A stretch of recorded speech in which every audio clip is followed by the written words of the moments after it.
All right, this couldn't wait for the review. I gotta talk about this right now. We are working on the review, like for real. I finished writing the script. I recorded a bunch of it, sent it off to Kane. He's gonna be working on it here soon. So like it is coming. This is not gonna be one of those like years later reviews or anything. But no, there is something I gotta talk about right now. Did you notice? If you've played Mario Kart World, did you notice that the music is so good? Oh man, it's so incredibly good. I mean, for starters, the soundtrack is just huge. It is just enormous. It's like you've got, I don't know, every time I look at like a YouTube playlist, it's like hundreds of songs. You've got so many songs, obviously from just Mario Kart history, just track music for like 1,000 years or whatever.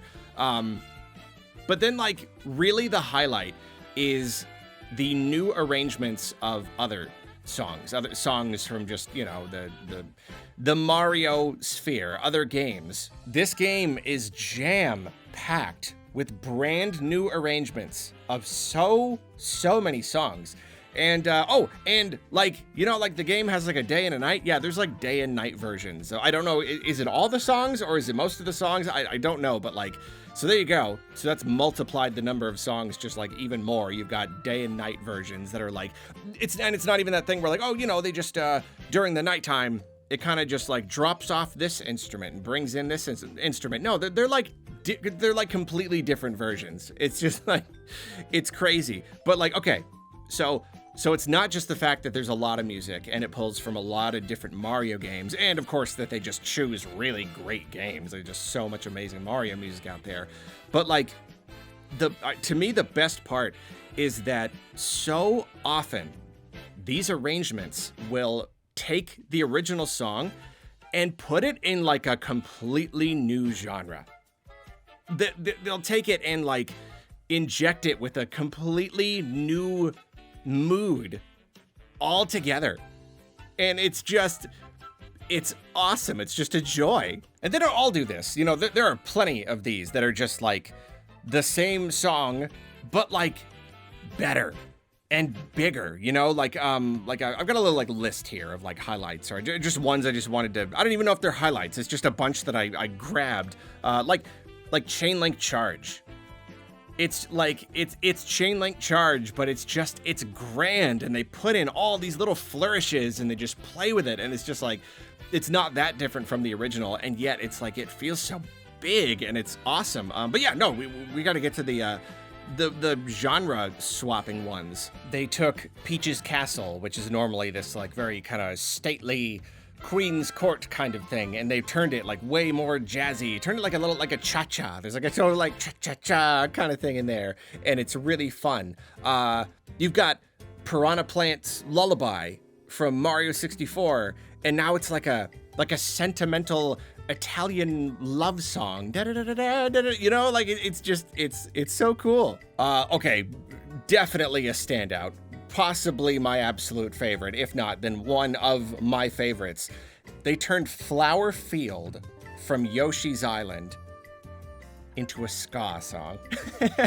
It's so cool. It's a ska song. And that's a case right there where like you hear it, and the second you hear it, you're like, oh, it's perfect. Like I don't even need to listen to the whole song. You just hear like the opening notes and you're like, yeah, I get it. Da, da, da, da, da, da, da, with the horns. It's incredible. What else have we got? They took the Luigi's Mansion theme, like the main series theme, which obviously is normally very spooky, very kind of contemplative and spooky, and turned it into just like a big band song. Like they've injected it with like all this energy. Like you would never even know where these songs came from. You would never even know like what the original vibe of the song was supposed to be. What else? They took Dire Dire Docks, and they didn't go anywhere like super weird with it, but like, the original was still very like, I don't know, it had it's a watery song. It's an oceany song. It was very relaxing. And this version isn't quite as like ethereal and relaxing, but they've kind of turned it, they've given it this like kind of kind of cheesy jazz, kind of I don't know, like that like 80s and 90s kind of style of jazz, like big on the like the saxophone, but they've given it like these like swelling orchestras. Like I don't know, it's they've just taken it and done something like big with it. They've done so much. Oh, and I hear that this is the first time Nintendo has ever done a new arrangement of Dire Dire Docks. Is that true?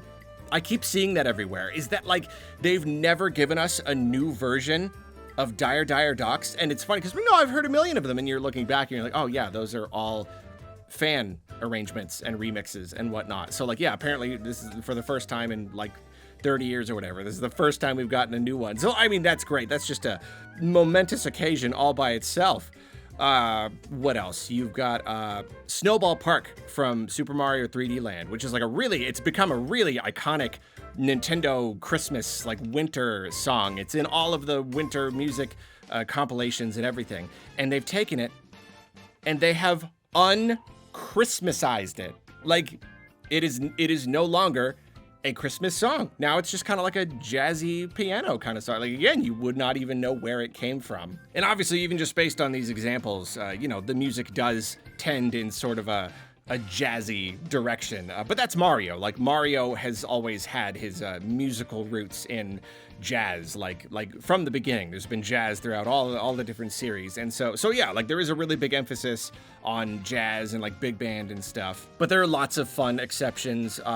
There are like a few here and there that have like a really cool like electronic beat. And I like that. I kind of wish there were more. Oh, okay, well at the same time, I haven't like heard every single song yet. I wish they came up a little bit more often, just because, especially like in free roam, it's a driving game, and so like electronic music is big with like driving and driving games, the kind of thing you put on your CD player or whatever while you're driving around. But yeah, there's a couple that are really cool. The Mario 64 file select, just get a really, really cool beat.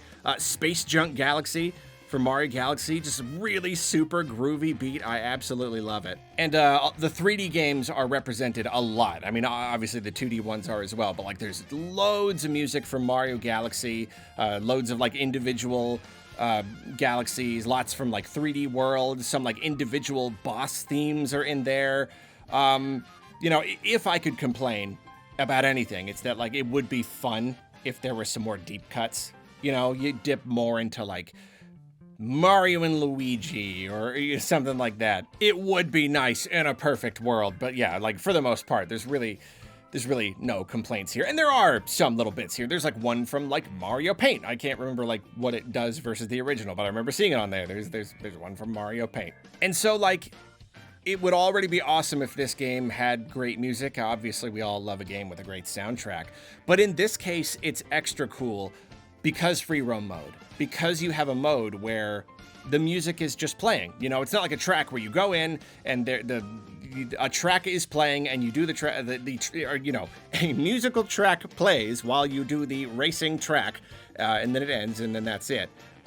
Here you're just driving, and so the songs just play like radio style.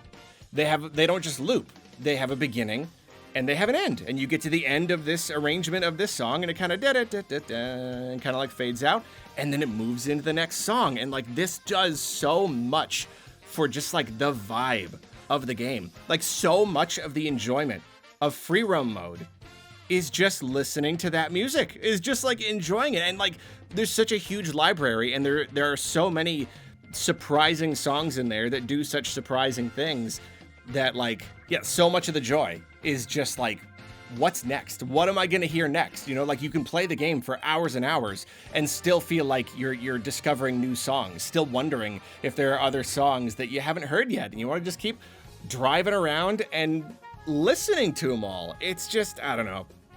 It's so much fun. You're always finding more, and it really, really is a delight. I really do feel like it adds a lot of value to the game. If Nintendo wanted to make the purchase feel more worthwhile, are you charging $80? Just like include a download code for the soundtrack. I think everybody would be happy. As simple as that. That would just solve the issue completely. Everybody would be super pleased to have all of this amazing music. And yeah, I don't know if they plan on adding it all to the Nintendo Music app or whatever, but like, there's a lot of songs. It is a lot of songs, a lot of really cool songs. So I don't know, just wanted to talk about that a little bit because I was just bursting to say something about it. And you know, obviously, like as a YouTuber, as a Nintendo, as a video game YouTuber, I gotta say we're pretty excited about having all of this music, all of this music for background music for videos. We're just like a cartoon character with a fork and a knife and a bib. We're just ready to dig in and figure out what we can put behind the videos.